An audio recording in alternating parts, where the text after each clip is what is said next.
இன்றைக்கான வீடியோவில் என்ன நடக்குன்னு சொல்லிட்டு பார்க்கலாம். வீடியோக்குள்ளே போகிறதுக்கு முன்னாடி நம்ம சேனலை சப்ஸ்கிரைப் பண்ணிவிட்டு பக்கத்தில் இருக்க லைக் பட்டனை தட்டி விட்டுருங்க. வீடியோ வந்துட்டு நல்லாவே இருக்குது. சரி வாங்க வீடியோக்குள்ளே போகலாம். ஃபஸ்ட்டு சீனில் வந்துட்டு தீபா வேண்டுதல் பண்ணிகிட்ருக்காங்களே அந்த சீன் தான் காமிச்சிட்ருக்காங்க.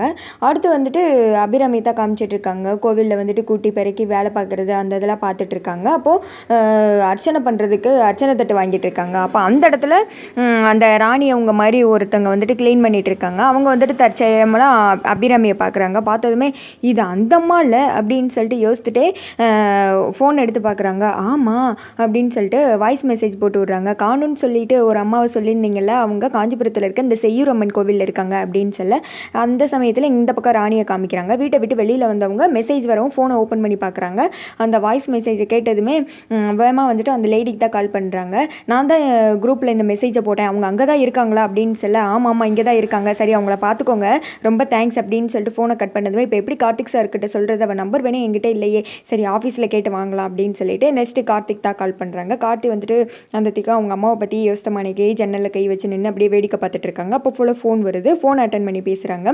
யார் அப்படின்னு கேட்க நான் ராணி அப்படின்றாங்க. எந்த ராணி அப்படின்னு சொல்லிட்டு கார்த்திக் கேட்க, சார் நான் கூட வந்து பாட்டு பாடி கொடுத்தனே அப்படின்னு சொல்ல நீங்களா சொல்லுங்கள் அப்படின்னு சொல்ல நீங்கள் கவலைப்படாதீங்க சார், அம்மா இருக்கிற இடம் தெரிஞ்சிருச்சு அப்படின்றாங்க. அப்படியா எந்த இடத்துல இருக்காங்க அப்படின்னு சொல்லிட்டு கார்த்திக் கேட்க காஞ்சிபுரம் பக்கத்தில் இருக்க செய்யூரம்மன் கோவில் இருக்காங்க அப்படின்னு சொல்ல ஆமாம்மா அம்மா மனசு கஷ்டமாக இருந்தால் அந்த கோயிலுக்கு தான் போவாங்க, ரொம்ப தேங்க்ஸ் அப்படின்னு சொல்லிட்டு கார்த்தி ஃபோனை கட் பண்ணுது. கீழே தான் வர்றாங்க. வந்து அவங்க அப்பா அருண் ஆனந்த் எல்லோரும் இருக்காங்க. அம்மா இருக்கிற இடம் தெரிஞ்சிருச்சு அப்படின்னு சொல்ல ஐஸ்வர்யா அவங்க அம்மா ஐயா முகத்தெல்லாம் பார்க்கணுமே அப்படியே செத்த பூச்சி மாதிரி நின்றுட்டு இருக்காங்க. செத்த கிழவிங்க மூணும் அப்படியே ஷாக் ஆகி போய் பார்த்துக்கிட்டு இருக்க. கார்த்தி வந்துட்டு நான் அம்மாவை கூப்பிட்டு வந்துடுறேன் அப்படின்னு சொல்லிட்டு வேமா காரில் ஏறி கிளம்புறாங்க. ஆனந்துக்கு சொத்து வரப்போதுன்னா ஐயோ முகமெல்லாம் பல்லு பயங்கர சந்தோஷம். ஐயோ என்னடா இது அப்படின்னு சொல்லிட்டு ஐஸ்வர்யா விடுன்னு வெளியில் போகிறாங்க. அந்த ரவுடிக்கு தான் கால் பண்ணுறாங்க. எங்கே இருக்கீங்க அப்படின்னு சொல்ல கோயிலுக்கு தான் மேடம் போய்கிட்டு இருக்கோம் அப்படின்னு சொல்ல என்ன பண்ணுவீங்கன்னு தெரியாது, உடனே அந்த அம்மாவை கடத்தி கொலை பண்ண பாருங்க அவ்வளோதான், ஏன்னா கார்த்தி வந்துட்டு இருக்கான் அப்படின்னு சொல்ல இந்த பக்கத்தில் போயிட்டேன் மேடம் அப்படின்னு சொல்லிட்டு வேமா போங்கடா மேடம் டென்ஷனாக இருக்காங்க அப்படின்னு சொல்லிட்டு அவங்க வேமா போய்கிட்டு இருக்காங்க. அங்கிட்டு வந்துட்டு அபிராமி தான் காமிச்சிட்டு இருக்காங்க. வேலையெல்லாம் பார்த்துட்டு இருக்காங்க, விளக்கெல்லாம் ஏற்றிட்டு இருக்காங்க. அந்த ரவுடிங்களும் கோயிலுக்கு போயிடுறாங்க. இங்கிட்டு தீபா அவங்கள காமிச்சிட்டு இருக்காங்க. பிரார்த்தனையெல்லாம் செஞ்சு முடிச்சதுமே நான் பரிகாரத்தை செஞ்சு முடிச்சிட்டேன், அத்தை நீ தான் பத்திரமா கொண்டு வந்து சேர்க்கணும் அப்படின்னு சொல்லிட்டு தீபா வேண்டிட்டு 3 பேர் உட்காந்து பேசிகிட்டு இருக்காங்க. கவலைப்படாத தீபா, எனக்கு என்னமோ இப்போ நம்பிக்கை வந்துருச்சு, கண்டிப்பாக உங்கள் மாமியார் கிடச்சிருவாங்க பாரு அப்படின்னு சொல்ல ஆமாம் தீபா எனக்கு என்னமோ அத்தை கிடச்சிருவாங்கன்னு தோணுது, இவங்க மைதிரி அக்கா சொல்கிறது தான் சரி அப்படின்னு சொல்லி இவங்க பேச ரொம்ப கஷ்டமாக இருக்குது, அத்தை இல்லாமல் அவங்க எங்கேருந்து என்ன கஷ்டப்படுறாங்களோ அப்படின்னு சொல்லி இவங்க பேசிக்கிட்டு இருக்காங்க. அந்த இடத்துக்கு மீனாட்சியோட ஃப்ரெண்டு வர்றாங்க. வா எப்படி இருக்க சுந்தரி அப்படின்னு கேட்க நல்லா இருக்கேன் மீனாட்சி, உன் ஃபேஸ் ஏன் டல்லாக இருக்குது அப்படின்னு சொல்ல மீனாட்சி ஒரு மாதிரி யோசிச்சுட்டு உங்ககிட்ட சொல்கிறதுக்கு என்ன சுந்தரி, வீட்டில் ஒரு சின்ன பிரச்சனை, அதுக்காக அத்தை கோச்சிட்டு வீட்டை விட்டு வெளில போயிட்டாங்க அப்படின்னு சொல்ல என்னது கோச்சிட்டு போயிட்டாங்களா, ஆனால் நேற்று கூட செய்யூரம்மன் கோவிலில் பார்த்தனே அப்படின்னு சொல்ல ஆமாம் அத்தை அந்த கோயிலுக்கு தான் போவாங்க, ரொம்ப தேங்க்ஸ் சுந்தரி அப்படின்னு சொல்லிட்டு அவங்க வந்துட்டு கிளம்பிடுறாங்க. இந்த பக்கம் வந்துட்டு நான் தான் சொன்னேன்ல தீபா கண்டிப்பாக அவங்க அத்தை கிடச்சிருவாங்கன்னு சொன்னாலே இப்போ பாரு அந்த கடவுளே நமக்கு வழி காமிச்சிட்டாங்க அப்படின்னு சொல்லி இதை உடனே கார்த்திக் சார் கிட்ட சொல்லணும் அப்படின்னு சொல்லிட்டு தீபா அடுத்து கார்த்திக் தான் கால் பண்ணுறாங்க. கார்த்திக் வந்துட்டு ஃபோன் அட்டன் பண்ணுறாங்க.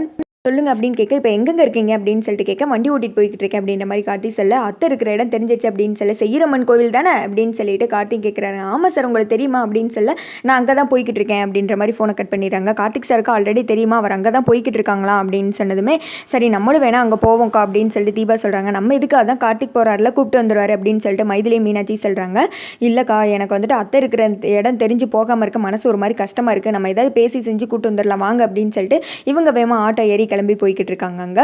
அங்கிட்டு வந்துட்டு அந்த ரவுடிங்க கோயிலுக்குள்ளே வந்துடுறாங்கல்ல, சுற்றி முற்றி தேடி பார்த்துட்டு இருக்காங்க. அந்த சமயத்தில் பூசாரி ஐயா கிட்ட வந்துட்டு அபிராமி சொல்கிறாங்க எல்லா வேலையும் செஞ்சாச்சு, வேறு ஏதாவது சாமிக்கு வேலை செய்யணுமா அப்படின்னு கேட்க இந்த குப்பையை மட்டும் கொண்டு போய் கொட்டிட்டு வந்துடுறீங்களா, உங்களுக்கு எதுவும் பிரச்சனை இல்லை அப்படின்னு கேட்க ஐயோ சாமிக்கு செய்கிறதுக்கு நான் கொடுத்து வச்சிருக்கணும் அப்படின்னு சொல்லிட்டு அபிராமி வெளியில் குப்பை கொட்ட வந்துடுறாங்க. அந்த சமயத்தில் அந்த ரவுடிங்க 3 பேர் உள்ளே தேடி பார்க்குறாங்க. சரி என்னடா இது இந்த அம்மாவை எங்கேயுமே காணுமே அப்படின்னு சொல்லிட்டு நின்று புலம்பிக்கிட்டு இருக்க. அடுத்து வந்துட்டு அபிராமி உள்ளே வர நேரத்தில் அவங்க இந்த பக்கம் போய் தேடுறாங்க சைடில். அப்போ வந்துட்டு இன்னும் ஏதாவது வேலை செய்யணுமா அப்படின்னு சொல்லிட்டு அபிராமி கேட்குறாங்க. தண்ணி மட்டும் கொண்டு வந்து கொடுத்துருங்க அப்படின்னு சொல்லிட்டு தண்ணி எடுக்கிறதுக்காக அபிராமி போக தண்ணி எடுத்துகிட்டு திருப்பி வரும்போது அந்த ரவுடிங்க பார்த்துடுறாங்க. இந்த அம்மா இந்த இருக்காங்க, இவங்களை வாட்ச் பண்ணிகிட்டே இருக்கணும் அப்படின்னு சொல்லிட்டு தண்ணியெல்லாம் கொடுத்ததுக்கப்புறம் வேறு என்ன சாமி செய்யணும் அப்படின்னு சொல்ல பக்தர்களுக்கு திருநீர்லாம் கொடுக்கணும், அதை மடித்து வச்சுக்கிட்டு இருங்க அப்படின்னு சொல்ல அபிராமி அந்த இடத்துல திருநீர்லாம் மடித்து வச்சுக்கிட்டு இருக்காங்க. இங்கிட்டு வந்துட்டு தீபா அவங்க கோயிலுக்குள்ளே வர ஆரம்பிச்சிடுறாங்க. ஆட்டோலேருந்து இறங்கி தீபா வந்துட்டு சாமியெல்லாம் வேண்டிட்டு தொட்டு கும்பிட்டுட்டு உள்ளே வராங்க.